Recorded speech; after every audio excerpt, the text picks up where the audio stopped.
हाँ, तो पिछले वीडियो में अपन ने पैरेलल कॉम्बिनेशन और सीरीज कॉम्बिनेशन से कुछ इंपॉर्टेंट न्यूमेरिकल लिए थे। आज भी उसी से एक न्यूमेरिकल से शुरुआत करेंगे आज के वीडियो की, और उसके बाद में एक बहुत इंपॉर्टेंट क्वेश्चन, आप आज दो वेरी इंपॉर्टेंट क्वेश्चन पढ़ने वाले हो। एज इट इज क्वेश्चन आने के चांस है, thermal effect of electric current और heating effect of Joule's law.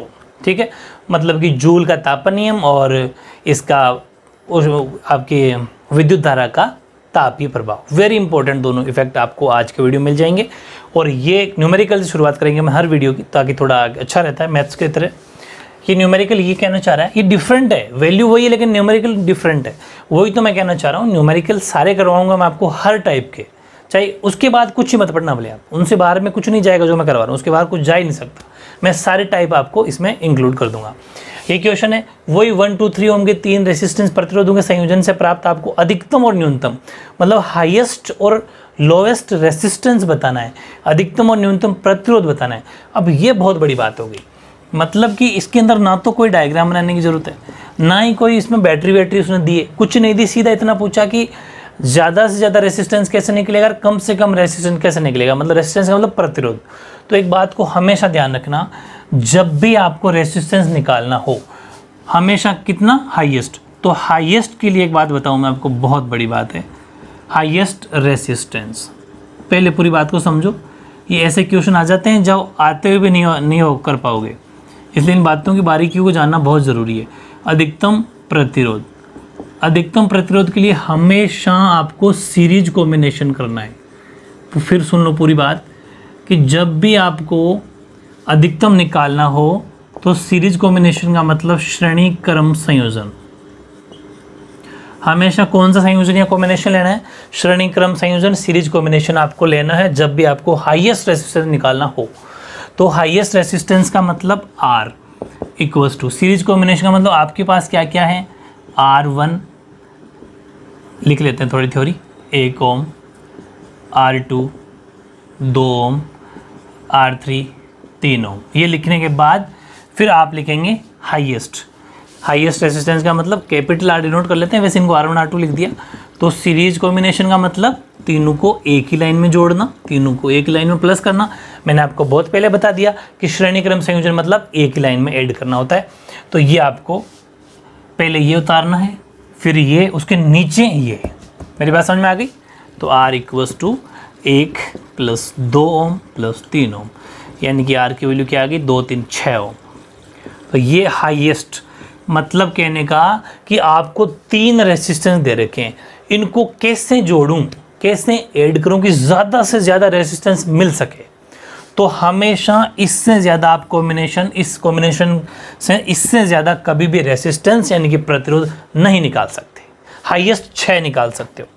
चलो अब अपन बात करते हैं लोवेस्ट की। तो लोवेस्ट याद रह जाएगा ना, लोवेस्ट रेसिस्टेंस, ठीक है, यानी कि न्यूनतम प्रतिरोध बराबर कौन सा, पैरेलल। तो इसमें कौन सा कॉम्बिनेशन करेंगे अपन, पैरेलल कॉम्बिनेशन, यानी कि समांतर या फिर समानांतर, समांतर क्रम श्रेणी, समांतर क्रम संयोजन। ठीक है, समांतर क्रम संयोजन इसके अंदर यूज करने वाला है जब भी अपन को लोवेस्ट रेसिस्टेंस निकालना हो, मतलब कम से कम। तो लोवेस्ट निकालने के लिए फिर वही R1, लेकिन क्या 1/R equals to 1/R1 + 1/R2 + 1/R3। मैंने आपको फॉर्मूले लिखा रखे हैं, आप अपने जो 2 पेज आपने 2 पेज फॉर्मूले लिखते हैं उसमें देख लीजिएगा, ये फॉर्मूला आपको वहाँ पर मिल जाएगा। तो 1/R इक्वल्स टू 1/1, क्योंकि R1 कितना है 1, 1/R2 यानी कि 2 और 1/R3 यानी कि 3। वैल्यू वही रखनी है, लेकिन एक बार ज़्यादा से ज़्यादा, एक बार कम से कम। तरीका समझ में आ गया? जब भी अपन से हाईएस्ट पूछेगा, सीरीज कॉम्बिनेशन, ठीक है, हाईएस्ट में सीरीज कॉम्बिनेशन और लोवेस्ट में समांतर पैरेलल कॉम्बिनेशन। ठीक है, एलसीएम क्या आया 6। तो एलसीएम 6 आ गया, सोल्व कर लो, इसका डिवाइड किया तो 6 का 6, इसमें 3 बार, इसमें 2 बार, यानी कि 1/R इक्वल्स टू। अच्छा, इसमें भी कन्फ्यूजन अगर हो तो मैं आपको छोटी सी एक बात बता दूं, वैसे तो छोटी सी ट्रिक ही अपनी बनाई हुई है।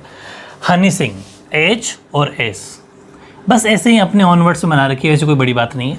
आप इसको इजीली समझ सकते हो। हाईएस्ट के लिए सीरीज़ देखो, क्योंकि एग्जाम में क्या होता है कंफ्यूज हो जाते हैं अपन कि यार सीरीज़ था या पैरेलल था, तो कंफ्यूज होने की जरूरत नहीं है। हनी सिंह मतलब HS, हाईएस्ट में सीरीज। अब हिंदी वाले भी इतना तो जानते होंगे, हाईएस्ट का मतलब अधिकतम होता है और सीरीज़ का मतलब श्रेणी होता है, तो आप भी एडजस्ट तो कर ही सकते हो।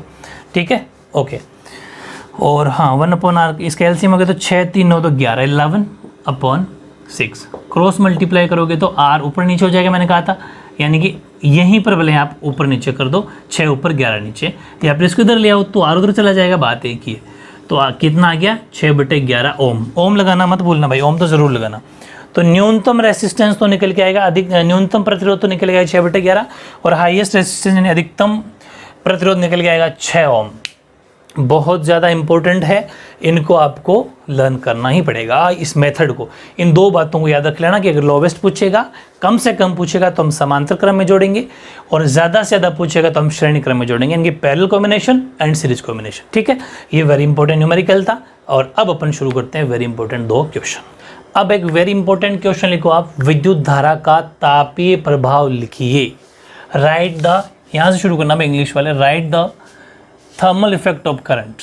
ठीक है, विद्युत धारा का तापीय प्रभाव। सीधा सीधा क्वेश्चन 3 मार्क्स में आता है यहाँ से, या फिर 2 मार्क्स में आता है। ठीक है, पूरा कंप्लीट मैंने लिख दिया, इसके अलावा आपको कुछ भी नहीं लिखना। पहले ये समझ लो, मैं सिंपली बात सिखा दूँ। बेसिक चीज़ क्या है ये? विद्युत धारा का तापीय प्रभाव का मतलब होता है, मतलब कि कोई चीज़ का चलना, विद्युत धारा का मतलब करंट से चलना, और फिर उस चीज़ का गर्म हो जाना। बस सिंपली अगर लोकल लैंग्वेज में सीखे तो, यानी कि जब किसी बैटरी द्वारा, बैटरी इन द सेंस यहाँ पर कोई भी बैटरी, लाइट भी हो सकती है, बैटरी करंट एक ही बात है। जब किसी बैटरी द्वारा किसी चालक तार में धारा प्रवाहित की जाती है, मतलब कि लाइट दी जाती है, तो बैटरी के अंदर संचित रासायनिक ऊर्जा का सतत रूपांतरण, रासायनिक ऊर्जा का मतलब केमिकल एनर्जी, हमेशा बैटरी केमिकल एनर्जी, बैटरी के अंदर केमिकल एनर्जी होती है, रासायनिक ऊर्जा होती है, और वो उसको गतिज ऊर्जा के अंदर यानी काइनेटिक एनर्जी के अंदर कन्वर्ट कर देते हैं, क्योंकि उसके अंदर मुक्त इलेक्ट्रॉन होते हैं, फ्री इलेक्ट्रॉन्स होते हैं। मेरी बात पूरी सुनना कि when a battery is connected to a circuit and current flows through a conducting wire, then the chemical energy stored in a battery is converted continuously into kinetic energy to free electrons. Free electron होते हैं, देखो simply सीखो कि suppose आपके पास अपना जो fan है, ठीक है, फैन होता है घर में, फैन में लाइट आई, करंट आया, मतलब कि करंट आने के बाद में वो चल गया। कैसे चला? कि लाइट का मतलब बैटरी, उसके अंदर लाइट गई, फिर वो चला, क्योंकि उसके अंदर फ्री इलेक्ट्रॉन है। फ्री इलेक्ट्रॉन का मतलब मुक्त इलेक्ट्रॉन है। उसने क्या करा, मुक्त इलेक्ट्रॉन ने क्या करा, फ्री इलेक्ट्रॉन ने क्या करा, उस लाइट को जो आई उसके पास, और उस ऑलरेडी आपको पता है बैटरी में केमिकल एनर्जी होती है, रासायनिक एनर्जी होती है, रासायनिक ऊर्जा होती है, उसने उन फ्री इलेक्ट्रॉन की हेल्प से उस लाइट को गतिज ऊर्जा में, काइनेटिक एनर्जी में बदल दिया, कन्वर्ट कर दिया, और वो चलने लगी। गतिज मतलब एनर्जी, गतिज मतलब गति करने लग गया, ये मान लो, सिंपली समझ पा रहे हो, उसमें कन्वर्ट कर दिया। ये बड़ी बात समझ में आ गई। सेकंड पॉइंट है कि चालक में मुक्त इलेक्ट्रॉन मतलब फ्री इलेक्ट्रॉन्स, मुक्त इलेक्ट्रॉनों की परमाणु से निरंतर टक्कर होती रहती है, इस वजह से इलेक्ट्रॉन की गतिज ऊर्जा में क्षय होता है। अब देखो, अपन ने कहा कि मुक्त इलेक्ट्रॉन से वो गतिज ऊर्जा में जाती है, मतलब फ्री इलेक्ट्रॉन से वो काइनेटिक एनर्जी में बदलता है, तो ये बार बार प्रोसेस चलता है। ठीक है, बार बार मुक्त इलेक्ट्रॉनों की जो टक्कर है वो परमाणु से निरंतर होती रहती है। इस वजह से क्या होगा कि ऊर्जा खत्म होगी। ऊर्जा क्षय होने का मतलब है ऊर्जा का क्या होगा, these free electrons collide with the atoms of conductor and in the process of kinetic energy of these electrons decreases, यानी कि कम होगी, एंड टेम्परेचर होगा इंक्रीजेस कंडक्टर का, यानी कि जो चालक का ताप है वो बढ़ जाएगा। तभी तो हमने देखा होगा पंखा थोड़ी देर चलने के बाद, पंखा मान लो चाहे गीजर हीटर जो भी, वो थोड़ी देर के बाद में गर्म हो जाते हैं, क्योंकि लगातार उन पर टक्कर होती रहती है फ्री इलेक्ट्रॉन्स के साथ, और वो उसको कन्वर्ट करते रहते हैं गतिज ऊर्जा, मतलब उसको मूव कराते रहते हैं, लेकिन वो थोड़ी देर बाद में, काफ़ी देर बाद वो गर्म हो जाते हैं। बस that is called heating effect of current, यानी कि यही तो है विद्युत धारा का तापीय प्रभाव। ठीक है, सेकंड आता है बैटरी की रासायनिक ऊर्जा, केमिकल एनर्जी, चालक में ऊष्मीय ऊर्जा में, ऊष्मीय का मतलब हीट, ऊष्मीय ऊर्जा का मतलब हीट में परिवर्तित होती रहती है। मतलब कि दस chemical energy of battery changes into thermal energy of conductor. Thermal का मतलब यहाँ पर हीट है, मतलब गर्म करना। मेरी बात समझ रहे हो? यानी कि जो बैटरी के अंदर केमिकल, हर बैटरी के अंदर केमिकल एनर्जी होती है, रासायनिक ऊर्जा होती है, ठीक है, और वो हमेशा उष्मा मतलब हीट देती रहती है, तो फिर वो थोड़ी देर बाद में गर्म हो जाता है। एग्जाम्पल लिया मैंने कि एक विद्युत पंखा, पंखा मतलब विद्युत पंखा लेना जो लाइट से चलता हो, वो निरंतर चलता है तो वो गर्म हो जाता है। समझ पा रहे हो? वो क्या हो जाता है? गर्म हो जाता है। यानी कि when an electric fan runs continuously then it becomes hot, ठीक है। और एक पॉइंट और लिख देना लास्ट में कि इस थर्मल इफेक्ट, और ये पॉइंट वेरी इंपॉर्टेंट है, बताऊं क्यों? क्योंकि एग्जाम में ऐसे क्वेश्चन पूछा गया है क्या कि विद्युत धारा का तापीय प्रभाव के एग्जाम्पल दीजिए, कोई 2 या 3, यानी कि जो थर्मल इफेक्ट है ऑफ करंट है उसके कोई 2-3 एग्जाम्पल या उदाहरण दीजिए। तो मतलब जो इस प्रभाव से चलते हो वो है विद्युत हीटर, इलेक्ट्रिक हीटर, विद्युत इस्त्री इलेक्ट्रिक प्रेस, और विद्युत गीजर इलेक्ट्रिक गीजर। यानी कि electric press, electric heater and electric geyser it is used in, ये बाकी लिख देना, ठीक है। मतलब कि इस प्रभाव का उपयोग विद्युत हीटर गीजर के अंदर किया जाता है, वेरी इंपॉर्टेंट है। अब मैं ये होने के बाद कुछ 2-3 पॉइंट, इसका आंसर तो इतना ही है। एक और है जूलीय तापन, जूलीय हीटिंग इफेक्ट, जूल का हीटिंग इफेक्ट और है, वो अपन और कर लेते हैं। वो भी एग्जाम में 100% 2 मार्क्स में आने के चांस है। ये तो पूरा 3 नंबर में भी आने के चांस है, 2 नंबर में तो पक्का है। तो इसको अच्छे से जितने पॉइंट लिखाएं उसमें कम मत करना, क्योंकि इसमें आपको कम नहीं करना। ये वेरी इंपॉर्टेंट क्वेश्चन आपका कंप्लीट। हाँ, अब कुछ ये जूल का इफेक्ट करने से पहले एक फॉर्मूला लिखते हैं अपन। वो 2 पेज जो आपने स्टार्टिंग में छोड़े थे वहाँ पर आओ एक बार। एक तो जो मैंने आपको लास्ट में एक फॉर्मूला लिखाया था 1/v वाला, ये वाला आप क्रॉस कर लेना, ये फॉर्मूला गलत है। गलत इन द सेंस यहाँ यूज़ नहीं होगा, सिर्फ ये रखना है v1 + v2 + v3, ये फॉर्मूला करेक्ट है। और जो मैंने पैरेलल में लिखाया था इसको 1 मिनट के लिए क्रॉस करना, इसका यूज़ नहीं है, ये होता नहीं है। पैरेलल समांतर के अंदर वोल्टेज होते हैं वो अपॉन मतलब पैरेलल में नहीं होंगे, तो इस फॉर्मूले को तो आप काट देना। इसके अलावा चलो कोई बात नहीं। अब बाकी फॉर्मूले अपन कुछ आज नए फॉर्मूले को सीखते हैं। 2 पेज निकालना वापस अपने, और वहाँ पर एक फॉर्मूला आज नया लिखो, वर्क। अगर अपन को हीट निकालना हो, ऊष्मा, तो मेरी बात को पूरा समझना पहले। ऊष्मा मतलब हीट, हीट का दूसरा नाम वर्क है, मतलब कार्य। पूरी बात सुन लेना। हीट निकालना, हीट ज्ञात करो, चाहे ऊष्मा ज्ञात करो, चाहे वर्क ज्ञात करो, चाहे कार्य ज्ञात करो, W से डिनोट करेंगे इसको। तो W का फॉर्मूला होता है QV, ठीक है। W का फॉर्मूला क्या होता है? QV। ध्यान रखना, जब न्यूमेरिकल के अंदर पोटेंशियल डिफरेंस यानी कि विभवांतर दे रखा हो, Q मतलब आवेश दे रखा हो, तो W बराबर QV फॉर्मूला लगाएंगे। अब मैं देखो इसी से आपको फॉर्मूला निकालना सिखा देता हूँ। लर्न एक करना है और उसके बाद कैसे निकालेंगे देखो। दूसरा फॉर्मूला W बराबर, एक बात बताओ, मैंने आपको स्टार्टिंग में जब फर्स्ट वीडियो बनाया था आई थिंक, उसके बाद में उस टाइम बताया था Q बराबर IT, एक फॉर्मूला लिखा था शुरुआत में स्टार्टिंग में। आपने ये 2 पेज अगर लिख रहे हो फॉर्मूले सारे तो आपको पता चल ही जाएगा, ऊपर लिखा हुआ होगा Q बराबर IT, यानी कि मैं Q को लिख सकता हूँ IT और V है, मतलब W का फॉर्मूला ITV भी होता है। अब इसी से फिर एक फॉर्मूला और बनाना सिखाता हूँ, या फिर ऐसा मान लो कि इससे, उससे तो चलो वो बना लिया है ना, उससे तो वो बना लिया। अब अपन इससे सीखते हैं, किससे? इस सेकंड से। इससे मैं एक फॉर्मूला और बनाना सिखाता हूँ आपको पता है IT तो अपनी जगह रहने दो, और जो V है ना, V का फॉर्मूला होता है V का फॉर्मूला होता है IR, V का फॉर्मूला क्या होता है? IR। तो एक बात बताओ, ये भी मैंने आपको लिखवा दिया, ठीक है। V का फॉर्मूला IR होता है, तो I का I, T का T, V की जगह लिख सकते हैं IR, वेरी गुड। यानी कि इसी का ये फॉर्मूला बन जाएगा W बराबर I और I² RT। तो वेरी इंपॉर्टेंट 3 फॉर्मूले बना लिए अपन ने। W बराबर QV भी होता है, W बराबर ITV भी होता है, W बराबर I² RT भी होता है। ये तो एक ही है, ये तो I² मैंने एक साथ लिखा है, ये लिखना आपको ये।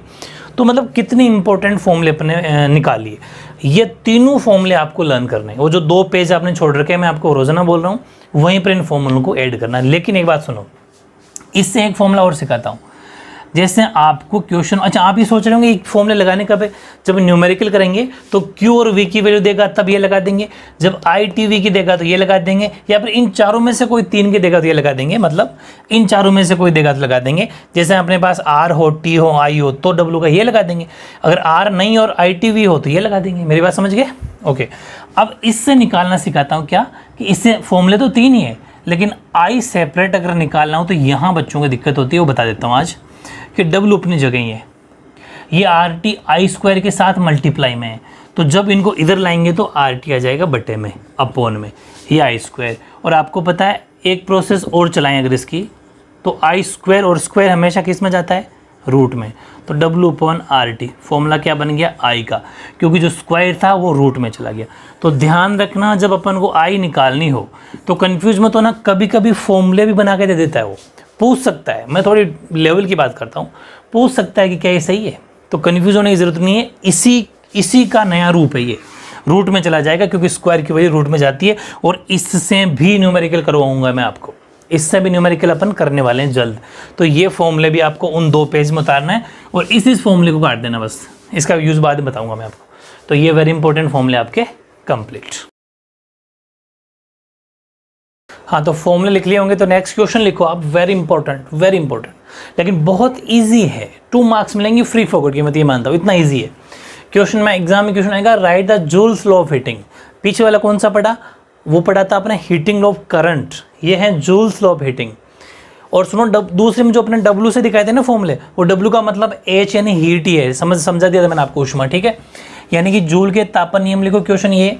तो पहला 3 नियम है इसके जूल के, जूल्स लॉ ऑफ हीटिंग के कितने रूल है, कितने लॉ है, 3 है। कौन कौन से, पहला प्रोपोर्शनल, देखो सब में एच आएगा, एच का मतलब यहाँ पर ऊष्मा है, हीट है, क्योंकि अपन किसका रूल लिख रहे हैं, हीटिंग का, किसका रूल लिख रहे हैं, जूल का तापन, और तापन का मतलब हीट, ऊष्मा, तो तीनों में एच आएगा। रफली एच प्रोपोर्शनल टाइम की होती है, एच प्रोपोर्शनल का मतलब समानुपाती होती है, एच समानुपाती होती है रेसिस्टेंस के, और एच समानुपाती होती है आई स्क्वायर के, मतलब कि स्क्वायर ऑफ द करंट के। बस तीनों बातें याद होगी, बताओ क्या है, फ्री फॉर 2 नंबर है कि नहीं है। ये फिक्स रूल हैं, ये होती है तो होती है, बड़ी क्लासेस में इनका बहुत ज़्यादा रूल है। 11th 12th में अगर फिजिक्स लोगे तो वहाँ पर इनका इंपॉर्टेंस है। अभी आपको सिंपली याद करना है बस, हीट हीट हीट, ठीक है, टाइम के प्रोपोर्शनल होती है, रेजिस्टेंस यानी प्रतिरोध के प्रोपोर्शनल समानुपाती होती है, और आई स्क्वायर यानी कि करंट के स्क्वायर यानी कि विद्युत धारा के वर्ग के समानुपाती होती है। सिंपल, यानी कि दिए गए प्रतिरोध तार में प्रवाहित होने वाले विद्युत धारा के वर्ग के समानुपाती होती है। देख लो, प्रवाहित होने वाली विद्युत धारा ये उसके वर्ग के समानुपाती होती है, दिए गए प्रतिरोध के समानुपाती होती है, प्रतिरोध का मतलब आर के समानुपाती होती है, प्रतिरोध में धारा प्रवाह के समय यानी कि टी, समय का मतलब टी के समानुपाती होती है। उपरोक्त तीनों नियम जूल के तापन नियम कहलाते हैं। सिंपल, यानी कि proportional to the square of the current flowing in the wire, proportional to the resistance, proportional to the time यानी कि t of flow of current and H proportional T. All 3 rules are called Joule's law of heating. Very important, 2 में से 2 number मिलेंगे अगर आपने मेरी technique से ऐसे लिखना। एग्जाम में क्या है कि लिखने का एक तरीका होना चाहिए, पॉइंट फिर नीचे वाली लाइन में ही लिखना, फिर ये लाइन फिर नीचे वाली लाइन में, फिर ये फिर नीचे वाली लाइन, मतलब एक स्टैंडर्ड का तरीका भी लिखने में बहुत फर्क पड़ता है। अच्छी हैंड राइटिंग के साथ लिखना, मेरी तो हैंड राइटिंग ठीक ठाक ही, आप थोड़े अच्छे लिख लोगे, ठीक है। तो ये क्वेश्चन वेरी इंपॉर्टेंट कंप्लीट। चलो ऐसे कुछ क्वेश्चन लिखा देता हूँ आपको, जो आपकी बुक के पीछे भी है, कुछ मिड से भी है। हालांकि जो मैं नोट्स लिखवा रहा हूँ उसी में है, लेकिन फिर भी कुछ बच्चे ऐसे मैसेज करते हैं, कुछ कमेंट करते हैं कि आप क्वेश्चन भी करवा दो मैं पीछे वाले, तो ठीक है ले लेते हैं। बाकी तो ऑलमोस्ट नोट्स में सब कुछ है, और ऐसे में आपको नोट्स जो बनवा रहा हूँ वो क्वेश्चन की फॉर्म में बनवा रहा हूँ, ठीक है। देखो जो ऑब्जेक्टिव क्वेश्चन आपके, पहला क्वेश्चन दे रखा है, resistivity depends on which of the following, यानी कि जो प्रतिरोधकता होती है रेसिस्टिविटी, वो निम्न में से किस पर डिपेंड करती है, निर्भर करती है। पहला बताओ, मैंने आपको लिखवाया था, चालक की लंबाई पर करती है क्या, यस करती है। इसने पूछा करती है किस पर, क्या चालक के अनुप्रस्थ काट पर करती है, क्या चालक के पदार्थ पर करती है, या इनमें से किसी पर भी नहीं करती। देखो मैं एक बात बताऊं, चालक की लंबाई पर रेसिस्टिविटी नहीं करता, रेसिस्टेंस करता है, और ये बहुत इंपॉर्टेंट क्वेश्चन है, इसलिए फर्स्ट क्रॉस हो गया। रेसिस्टिविटी नहीं, प्रतिरोधकता नहीं करता, निर्भर प्रतिरोध करता है। लेकिन आपको ऐसा लगेगा आप जल्दबाजी में इसको प्रतिरोध पढ़ दोगे, तो पूरा पढ़ना प्रतिरोधकता रेसिस्टिविटी, जिसका ऐसा यूनिट ओम मीटर होता है। मैंने आपको बताया था ना, ये पूरी बात बता रखी है। इसलिए फर्स्ट भी रॉन्ग और सेकंड भी रॉन्ग, क्योंकि ये दोनों तो रेसिस्टेंस डिपेंड करता है, इन दोनों पर प्रतिरोध निर्भर करता है, तो दोनों रॉन्ग। तो थर्ड है चालक के पदार्थ, बिल्कुल मैं लिखवा दिया आपको, ये लो, चालकीय पदार्थ पर, यानी कि C is the right answer. Resistivity material of the conductor पर डिपेंड करती है, मतलब चालक का जो चालक के पदार्थ पर निर्भर करती है प्रतिरोधकता। ठीक है, ये ध्यान रखना, वेरी इंपॉर्टेंट क्वेश्चन है। फिर अगला क्वेश्चन है, volt is a unit. Volt किसका मात्रक है? धारा का है क्या? नहीं, धारा का तो एम्पियर होता है। और आवेश का कूलाम होता है, चार्ज का। कार्य वर्ग का जूल होता है। लेकिन पोटेंशियल डिफरेंस विभवांतर का एसआई यूनिट वोल्ट होता है। तो B is the right answer. सारे एसआई यूनिट आपको लर्न होने चाहिए। मैंने आपको स्टार्टिंग में 2 पेज छुड़वाए थे, उनमें लिखवा रहा हूँ बार बार, ध्यान रखना। नेक्स्ट क्वेश्चन है, which of the device does not depends on thermal effect of current. विद्युत के ऊष्मीय प्रभाव पर आधारित युक्ति नहीं है। मैंने आज ही बताया था आपको कि अगर मैं एग्जाम्पल नहीं लिखाऊंगा तो आपको पता ही नहीं चलेगा कि ये किसके एग्जाम्पल है। यानी कि जो हमें हीट दे वो हीटिंग इफेक्ट को डिनोट करते हैं। जैसे कि हीटर क्या करता है? हीटर क्या करता है? गर्मी देता है। बिल्कुल, ये इसने पूछा कौन सी युक्ति नहीं है, डज नॉट। ये हीटर तो है, बिल्कुल सही, हीटर तो है, हीटर तो गर्मी देता है, बिल्कुल हीट देता है। प्रेस गर्मी देता है, हीट देता है, ये भी है। टोस्टर ये हर चीज़ को गर्म करने की, जैसे समोसे, कचौरी या रोटी, किसी भी गर्म करने की चीज़ है, एक तरीके से ओवन टाइप है। ये भी ओवन टाइप है, ये भी हमें, टोस्टर भी हमें गर्मी देता है। लेकिन फ्रिज, रेफ्रिजरेटर, ये ठंडक पैदा करता है। ये इसका आंसर होगा, मतलब ये does not depend on thermal effect of current, यानी कि ये ऊष्मीय प्रभाव पर आधारित नहीं है। ऊष्मीय आधार पर युक्ति आधारित युक्ति नहीं, ध्यान रखना। क्वेश्चन जल्दबाजी में अगर पढ़ ले तो गड़बड़ हो जाएगी। इसने पूछा नहीं है, तुम कहीं जल्दी में नहीं को अगर नहीं देखा तो पहले में आंसर सही कर दोगे। हालांकि ऑप्शन वाले क्वेश्चन आपके कम आते हैं, लेकिन कोई कह नहीं सकते कि ऑप्शन वाले क्वेश्चन भी आ सकते हैं। समझ पा रहे हो मेरी बात? तो इस चीज़ का आप ध्यान रखना, पूरा क्वेश्चन अच्छे से पढ़ा करो। रेफ्रिजरेटर कभी भी इसका एग्जाम्पल नहीं हो सकता। नेक्स्ट है, विशिष्ट प्रतिरोध या फिर प्रतिरोधकता का मात्रक क्या होगा? What is the unit of specific resistance और रेसिस्टिविटी। हालांकि मैंने पहले लिखवा दिया, लेकिन फिर भी एक क्वेश्चन था इसलिए मैं बता देता हूँ। देखो, रेसिस्टेंस जो होता है, रेसिस्टेंस का मतलब प्रतिरोध, और प्रतिरोध का तो मात्रक होगा ओम। ओम, ठीक है, ओम होगा, OHM। और जो रेसिस्टिविटी है, रेसिस्टिविटी यानी प्रतिरोधकता, इसका जो एसआई मात्रक होता है वो होता है ओम मीटर। मेरी बात समझ में आ गई? इसका एसआई यूनिट क्या होता है? ओम मीटर। और इसका एसआई यूनिट क्या होता है? ओम। एसआई यूनिट को हिंदी में बोलते हैं मात्रक। समझ पा रहे हो? ये वेरी इंपॉर्टेंट। ऐसे ही हर वीडियो में कुछ 4-5 क्वेश्चन भी ले लूँगा और हर वीडियो में न्यूमेरिकल पक्का लूँगा। लेकिन एक बात फिर सुनना, नेक्स्ट जो वीडियो आने वाला है आपका, उसमें बहुत टॉप लेवल का एक क्वेश्चन दे रखा है आपको पीछे, उसमें 4 या 5 डायग्राम दे रखे हैं, ठीक है। और उसको पैरेलल और सीरीज कॉम्बिनेशन दोनों में से अपन को ही पहचानना है और अपन को ही उनके आंसर भी देना है। तो वेरी इंपॉर्टेंट क्वेश्चन है, वो न्यूमेरिकल अपन करेंगे। उसके बाद में एक बहुत इंपॉर्टेंट टॉपिक उसी के साथ करेंगे, आपको घर के यूनिट निकालना सिखा दूंगा नेक्स्ट वीडियो में। उसका नाम होगा विद्युत शक्ति, इलेक्ट्रिक पावर। बहुत इंपॉर्टेंट वीडियो होगा नेक्स्ट जो आपका होगा, ठीक है। तो आज के लिए इतना ही, मिलते हैं नई वीडियो के साथ। ओके।